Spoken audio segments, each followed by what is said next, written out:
30 years back, there was Tiananmen Square.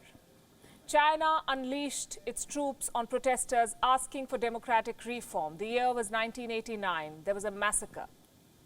Now the year is 2020. China does not have to roll out tanks anymore. It can kill democracy with the law. Hong Kong, as we know it, may soon be history. China is taking control, ending Hong Kong's autonomy. Despite protests both on the streets of Hong Kong and in international political circles, Beijing is imposing a controversial law, the National Security Law. It was proposed almost a week back. Today it has been passed. China's parliament, the National People's Congress, has approved it. And this comes as no surprise, because the Chinese parliament, the NPC, is essentially a rubber stamp parliament. These pictures are from the precise moment when the law was passed. This is the Great Hall of the People. All the delegates you see, including the ones representing Hong Kong, were of course inside this hall. And here is the final vote count.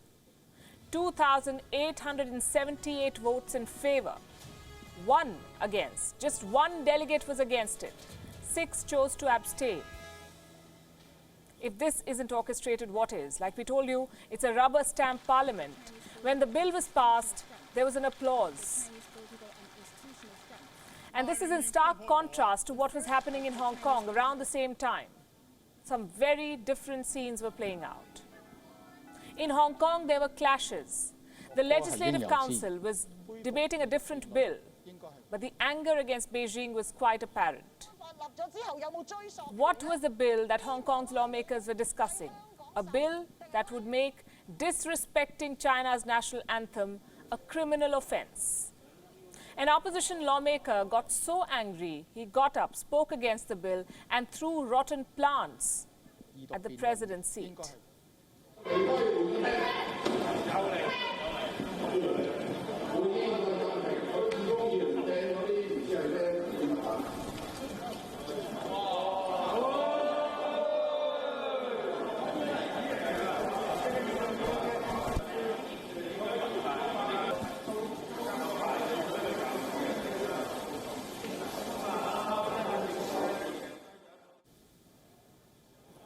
The lawmaker said that the rotten plants symbolize the decay of Hong Kong's political system. 2 pro-democracy lawmakers were made to leave. Emergency services were called in. Security guards were seen covering the container. 1 official was seen spraying air purifier around the chamber. All of this is a signal of things to come.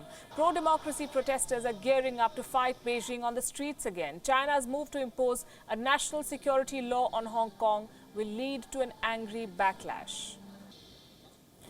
Here is why Beijing's new law is being described as a death knell for Hong Kong.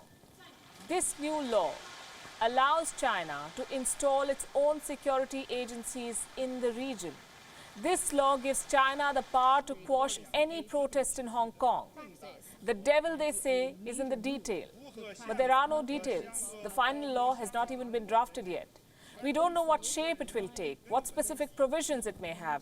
What was passed today in Beijing was just a draft resolution. The draft will now go to the Standing Committee of the Communist Party, the top leadership of China, Xi Jinping and 6 others. They get to decide what the final law will look like. And Hong Kong most likely will not have any say in the process. Once the law is written, the leadership of Hong Kong, that is appointed by Beijing, will be required to enforce it immediately. Hong Kong will lose its autonomy, its independence, its freedoms. Hong Kong's judicial system will look more like China's. Activist groups could face bans. Pro-democracy campaigners could be thrown in jail for a long period of time. This is what China has done. In the face of rising protests, in the full glare of the global community, China is killing the democracy of Hong Kong. But this time, world powers are not mute spectators. This is not 1989. They're hitting back at Beijing with a series of retaliatory moves.